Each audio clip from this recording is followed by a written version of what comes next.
Prima di tutto, ho appena lasciato mia moglie e mi sento perfettamente a mio agio. 10 anni fa pensavo di avere la vita perfetta, un lavoro con uno stipendio a 6 cifre, una moglie bellissima, una casa pulita, 2 auto nuove e un bambino in arrivo. Il mio lavoro mi rendeva felice, ero bravo in quello che facevo e la stabilità era fantastica. Mia moglie mi amava per quello che ero e ignorava i miei difetti mentre io cercavo di perfezionarli. La adoravo e sembravamo la coppia perfetta. Le persone ci facevano sempre complimenti e parlavano di quanto fossero invidiose della nostra relazione e di tutto il resto. Continuava a migliorare, continuavo a ricevere promozioni, i bambini, ora 3, nascevano e alla fine ci trasferivamo da una casa normale a una incredibilmente bella. Mia moglie stava andando molto bene nella sua carriera optometrista e facevamo vacanze divertenti ogni anno. Di nuovo pensavo di avercela fatta. Non so come questo avrebbe potuto provocarlo, ma all'inizio del 2015 le ho comprato una Tesla per il suo compleanno. Non aveva avuto un'auto nuova dal 2008 e io continuavo a prendere auto nuove, quindi l'ho sorpresa. Le è piaciuta, mi amava. Ricordo di aver passato l'intera giornata a fare giri con l'auto e a capire come funzionavano tutti i gadget e le icone. È stato un completo declino da lì. Non so come ciò avrebbe potuto innescare qualcosa, ma nei mesi successivi è diventata sempre più distante non solo da me, ma anche dai suoi figli. In particolare la mia più grande è una femmina di 10 anni. Mia figlia maggiore si sentiva ferita da questo e spesso cercava di instaurare conversazioni con sua madre per farla parlare. Alcuni giorni questo funzionava e lei era piacevole, altri aveva l'effetto opposto. La prima volta che ho sospettato di non essere più l'uomo della sua scelta è stato nel luglio 2016, quando ho notato che non andava più alle lezioni di yoga, ma mi diceva di sì. Eravamo sullo stesso piano telefonico e parte di quel piano era che potevamo vedere le nostre posizioni dei nostri telefoni. Stavo navigando regolarmente nell'app un giorno e ho notato che sembrava essere a casa di qualcuno. Poiché era stata irrazionalmente arrabbiata quel giorno prima di uscire, non l'ho interrogata al riguardo quando è tornata a casa dallo yoga. Invece ho scelto di osservare da vicino dove andava durante i suoi tempi di yoga.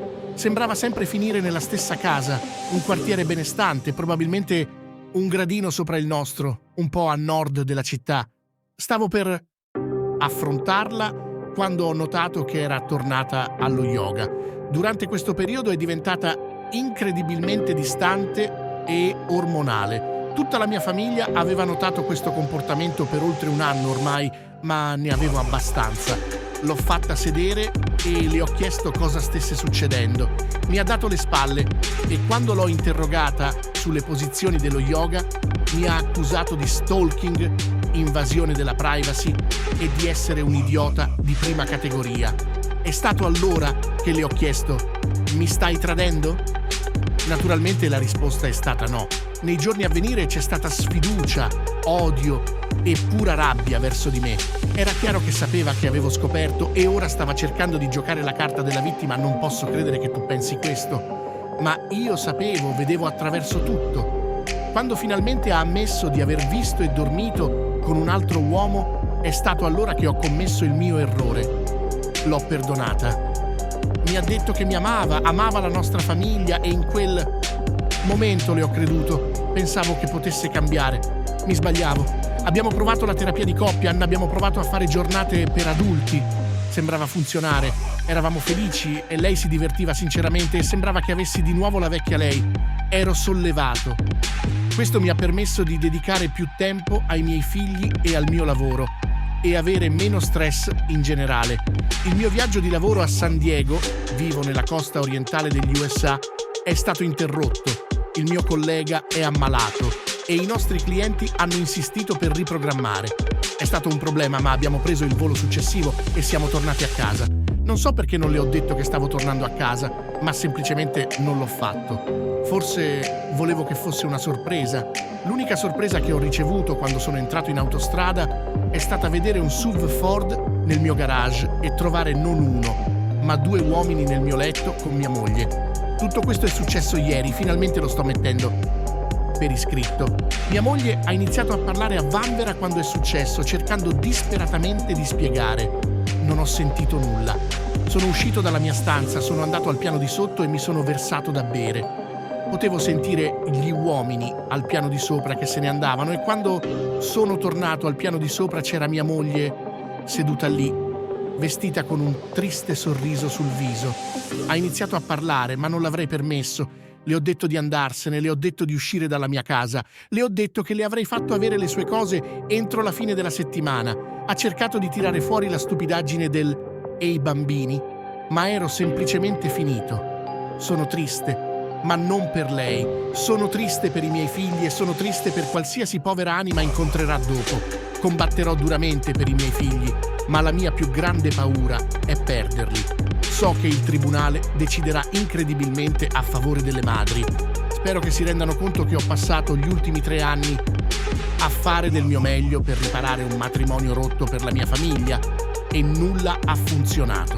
Ho detto ai miei figli stamattina, hanno chiesto perché la mamma non ha passato la notte scorsa a casa. Non li ho fatti andare a scuola oggi, sono tutti insieme al piano di sopra.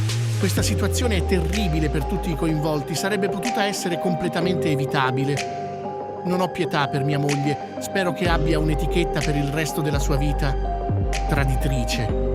Voglio che la segua, voglio che la gente sappia che è un optometrista di spicco nella nostra zona. Questo potrebbe molto bene danneggiare la sua attività se la voce si diffonde, il che potrebbe benissimo accadere. Pensavo che dovreste saperlo. Un aggiornamento felice, saluti di nuovo. Non sono sicuro se mi ricordate, ma ho postato qui circa 2 mesi fa con la storia di come ho scoperto che mia moglie mi tradiva e cosa ha fatto alla nostra famiglia. Ero incredibilmente angosciato, ma a partire dal 13 luglio 2018 il nostro caso civile in tribunale è ufficialmente concluso. È stato un processo rapido e facile e ho vinto in tutto.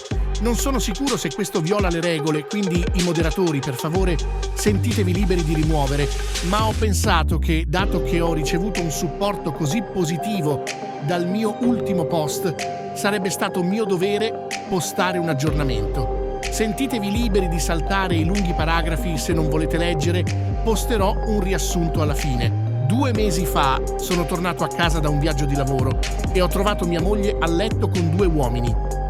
Dopo averle detto di andarsene, è diventata ostile e ha minacciato di portarmi via i miei figli. Ero oltre il livello di preoccupazione a quel punto. Avevo sentito storie horror nelle aule giudiziarie riguardo alle madri che ottengono ciò che vogliono a prescindere, quindi non avevo idea di cosa aspettarmi. Ho dovuto prendere un periodo di assenza dal lavoro quest'estate perché mi sentivo costantemente male e non potevo sopportare il pensiero che mia ex moglie sorvegliasse i nostri figli. Se crescono per essere come lei, mi considererò un fallimento come genitore. Ho presentato la mia richiesta per la custodia esclusiva e ho ufficialmente presentato il divorzio il 21 maggio 2018. Ho assunto un avvocato, un mio caro amico al lavoro, che inizialmente ha cercato di fare tutto gratuitamente dopo aver sentito cosa era successo, ma semplicemente non mi sarei sentito a mio agio e siamo saltati sul caso insieme. Abbiamo esaminato i miei registri telefonici, i registri della posizione del suo telefono e abbiamo raccolto tutto ciò che potevamo per costruire il nostro caso. La cerimonia in tribunale è iniziata il 12 luglio, la settimana dopo che io e i miei figli siamo tornati dalle nostre vacanze. Non li ho portati fuori dallo Stato per consiglio del mio avvocato, ma è stata una buona piccola distrazione. Mia figlia di 10 anni, la più grande, sembrava essere emotivamente stabile abbastanza da rispondere ad alcune domande da entrambi gli avvocati, anche dopo che avevo richiesto che non dovesse avere a che fare con tutta questa faccenda. Ha dichiarato come mia ex moglie fosse stata difficile e paranoica nell'ultimo anno, ma aveva imparato a conviverci, il che è qualcosa che nessun bambino dovrebbe dover sperimentare. Tuttavia, la cosa che ha fatto pendere la cerimonia è stato il suo annuncio di trasferirsi nel sud della California, il che significherebbe che i bambini avrebbero dovuto scegliere. Tutti e 3 hanno scelto me. Il suo avvocato ha cercato di sostenere che stavo sabotando loro, influenzando i bambini a scegliere me su di lei, ma la risposta era chiara. Volevano rimanere nella stessa casa, con gli stessi amici, nella stessa scuola. Il tribunale ha deciso a favore loro di vivere a tempo pieno con me. Erano autorizzati a visitare la loro madre quando volevano, purché il soggiorno non durasse più di 14 giorni senza di me. Inoltre, non le è più permesso entrare nella mia proprietà e questo include la nostra residenza in South Carolina, il mio terreno a Boulder e qualsiasi edificio per uffici in cui opera la mia azienda. Anche i miei genitori e parenti immediati hanno presentato richieste affinché non entri in nessuna delle loro case. In definitiva, sono completamente sollevato. È lo stress minimo che ho avuto negli ultimi 3 anni. È un po' triste sapere che il mio matrimonio è fallito, ma ho capito che non sono responsabile per questo e passerò i prossimi anni a me stesso e dedicherò il mio tempo ai miei figli.